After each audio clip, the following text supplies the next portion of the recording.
కోడిని కొట్టి తింటే చికెన్, మేకని కొట్టి తింటే మటన్. ఈ మటన్లు చికెన్లు తినచ్చు, చంపినే తింటారు. కాకపోతే బహిరంగంగా హింసించి చెయ్యకూడదు అన్నటువంటిది రూల్. ఆ రూలే పెటా అనేటటువంటి సంస్థ ఏదైతే ఈ ప్రత్యేకించి కాన్సన్ట్రేట్ చేస్తూ ఉంటుంది.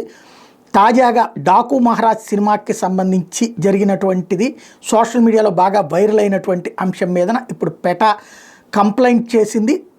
తిరుపతిలో, చిత్తూరు జిల్లా, పాత ఉమ్మడి చిత్తూరు జిల్లా అనాలి, ఇప్పుడు తిరుపతికి సంబంధించి టాటానగర్లో ప్రతాప్ మూవీ థియేటర్ దగ్గర జరిగినటువంటి ఏదైతే ఆ రోజున డాకు మహారాజ్ సినిమా రిలీజ్ సందర్భంగా అక్కడ మేకని బలిచ్చి ఆ రక్తాన్ని పోస్టర్ మీదకి చల్లారు. అట్లాగే అక్కడే ఆ మేకకి సంబంధించినటువంటి బలి ఇచ్చినటువంటి దృశ్యం ఇదంతా కూడా చూపించారు. అది సోషల్ మీడియాలో వైరల్ అయింది. దీని మీద పెటా పోలీస్ కంప్లైంట్ చేసింది.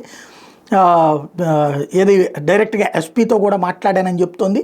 Under sections 325 and 270 read with 3 subsection 5 of the Bharatiya Nyaya Sanhita 2024 section 4 and 5 read with 6 and 8 of the Andhra Pradesh animals and bird sacrifices prohibition act 1950 and sections 311 subsection 1 subsection A and 11(1) subsection 1 of the prevention of cruelty to animals act 1960 కిందన case నమోదు చేయాలని కోరడం social మీడియాలో viral అయినటువంటి అంశాన్ని ప్రభుత్వం దృష్టి, police అధికారుల దృష్టికి తీసుకెళ్ళింది.